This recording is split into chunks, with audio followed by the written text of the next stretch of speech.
नमस्कार दोस्तों। सेठ रामलाल शहर के सबसे प्रसिद्ध और धनी व्यापारी थे। उनके यहाँ नौकर चाकरों की पूरी टोली रहा करती थी। भगवान की कृपा से वह बहुत धनवान थे। सेठ रामलाल की एक सुंदर, सुशील और शिक्षित बेटी थी जिसका नाम संगीता था। संगीता अपने माँ बाप की इकलौती संतान थी, इसलिए वह लालन पालन में किसी प्रकार की कमी नहीं हुई। माँ बाप का प्यार भी बराबर मिलता रहा। सेठ के जीवन में किसी भी प्रकार की कोई चिंता नहीं थी, किंतु कहते हैं कि जिसके घर में बेटी जन्म लेती है उस घर माँ बाप को चिंता होने लगती है। संगीता पढ़ लिख कर शादी के योग्य हो गई थी। माँ बाप को संगीता के शादी की चिंता सताने लगी। जगह जगह योग्य वर ढूंढने के लिए रिश्ते नाते के लोगों को लगाया गया। काफ़ी तलाश के बाद 2.5 साल के बाद एक योग्य वर राहुल की तलाश हुई। राहुल के पिता का नाम मोहनलाल चौधरी है। नाम से ही पता चलता है कि मोहनलाल चौधरी सिर्फ धन से ही चौधरी हैं। सेठ रामलाल ने मोहनलाल से अपनी पुत्री संगीता के लिए राहुल से शादी कराने की बात की। मोहनलाल चौधरी ने संगीता से अपने पुत्र के विवाह का आश्वासन सेठ को दिया। चौधरी जानता था कि सेठ की कोई और संतान नहीं है। संगीता उसकी इकलौती संतान है और सेठ की उम्र 50 साल से ऊपर है, अर्थात अब इसकी कोई संतान नहीं हो सकती। इसलिए चौधरी ने सोचा कि शादी के बाद सेठ की सारी संपत्ति मेरी हो जाएगी। ऐसा लालच करके मन में आया और उसने विवाह के लिए तत्काल हाँ कर दिया। लगन मुहूर्त देखकर दोनों ओर से खूब उत्साह और जोश के साथ विवाह किया गया। सेठ रामलाल की इकलौती बेटी का विवाह था, इसलिए सेठ धन का लोभ नहीं कर रहे थे। वह दिल खोलकर अपनी बेटी की शादी में धन लुटा रहे थे। चौधरी भी जानते थे कि उनके पास धन का भंडार आ रहा है, इसलिए वह भी सामर्थ्य से ज़्यादा विवाह में खर्च कर रहे थे। संगीता और राहुल का विवाह संपन्न हुआ। दोनों अपने वैवाहिक जीवन को जी रहे थे। संगीता भी अपने ससुराल में बहुत खुश थी और ससुराल वाले भी संगीता के स्वभाव से प्रसन्न थे।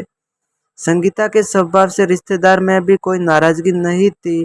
संगीता के स्वभाव की तारीफ करते हुए कहते थे कि इस जैसा बहू मिलना मुश्किल है।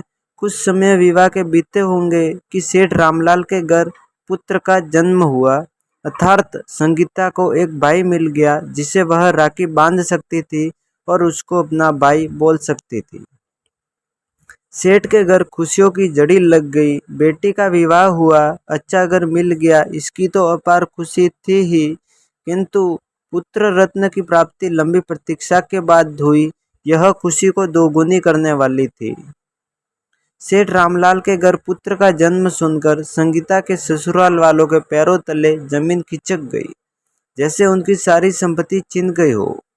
उन्होंने शादी इस लालच में की थी कि वह सेठ के सारे संपत्ति को एक दिन प्राप्त कर लेंगे, किंतु बेटे के जन्म के बाद यह मुश्किल हो गया था। भाई के मिल जाने से संगीता के जीवन में खुशियां आनी चाहिए थी, किंतु वह उसके लिए दुख का कारण बन गई। सास, ससुर, पति सभी अब संगीता को दुख देने लगे और उसे प्रताड़ित करने लगे।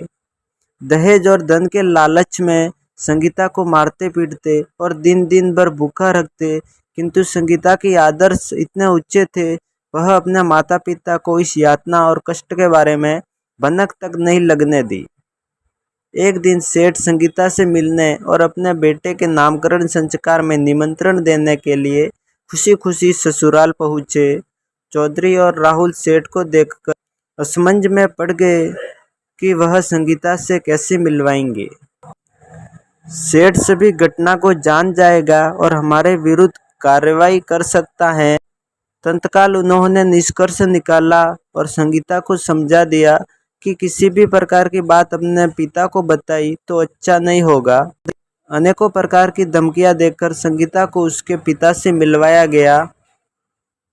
बेटी भी कर्तव्यनिष्ठ थी, उसके संस्कार पुराने थे, अर्थात वह जानी कि पिता के घर से डोली निकलती है और ससुराल से अर्थी।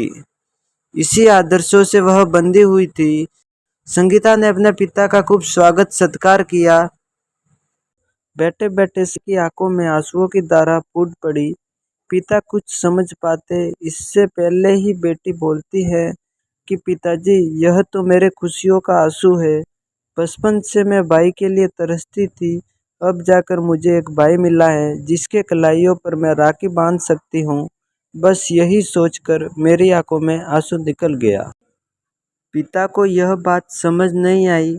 कुछ शंका और कुछ डर के कारण अधिक बात नहीं की। सेठ नामकरण संस्कार में सभी को न्योतर अपने घर वापस लौट गए। नामकरण का दिन आ गया।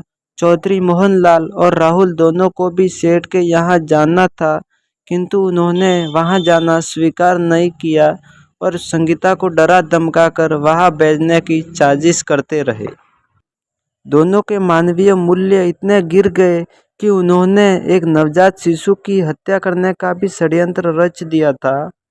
उस षड्यंत्र करने के लिए किसी और का नहीं बल्कि संगीता का ही प्रयोग करना चाहा। राहुल संगीता की पिटाई करते हुए कहता है कि या तो तू सदा सदा के लिए अपने मायके चली जा या अपने भाई का गला दबाकर हत्या कर दे, जिसके बाद उसकी सारी संपत्ति हमारी हो जाएगी। संगीता ऐसा नहीं कर सकती। वह अपने खातिर किसी निर्दोष को सजा नहीं दे सकती थी। वह अपने ऊपर हजारों यातनाएं सह सकती थी, लेकिन किसी निर्दोष को सताना यह उसके संस्कारों में नहीं था। काफी देर सोच विचार कर संगीता ने एक अभूतपूर्व निर्णय लिया। सबसे पहले संगीता ने 3 पत्र लिखे। पहला पत्र अपने माताजी के नाम लिखा, जिसे वह जन्म देने के लिए धन्यवाद करती रही और सदा उनकी बेटी बनकर जन्म लेना चाहती और उनके गोद में खेलती ऐसे भावों को प्रकट कर माफी मांगती हुई उनसे अगले जन्म में मिलने की बात लिखती है। दूसरा पत्र ससुर के नाम, जिसे वह पिता के रूप में मानती थी, उनकी सेवा भी की, उसे अपने पिता से कम नहीं माना, किंतु उन्होंने अपनी बेटी के रूप में उन्हें कभी स्वीकार नहीं किया। इसके लिए वह अपने को ही दोषी मानती हैं और अपने ससुर से माफ़ी भी मांगती हैं कि अगले जन्म में फिर मैं एक अच्छी बहू बनकर आपके सामने आऊंगी। तथा तीसरा पत्र अपने पति राहुल के नाम लिखती है, जिसे वह पति के रूप में भगवान की प्रतिमूर्ति मानती है और अपना सर्वस्व न्यौछावर कर उसकी सेवा करती थी, किंतु फिर भी उन्होंने नहीं अपनाया। पति पत्नी का संबंध सातों जन्मों के लिए जुड़ जाता है, इसलिए वह इसी जन्म को छोड़कर जा रही है, किंतु अगले जन्म में वह फिर उन्हें पति के रूप में प्राप्त करना चाहती है। ऐसा कहते हुए अपने हृदय के सभी विचारों को पत्र में लिख दिया। तीनों पत्र बिस्तर पर रखे तकिए के नीचे दबा दिया और छत में लगे पंखे से एक फंदा लटकाया और अपने जीवन लीला को समाप्त कर लिया। वह संगीता के जीवन का दुखद अंत था। चौधरी मोहनलाल के घर बहू की मृत्यु पूरे गांव में फैल गई थी। सेठ रामलाल को भी अपनी बेटी के ना रहने की सूचना मिल गई थी।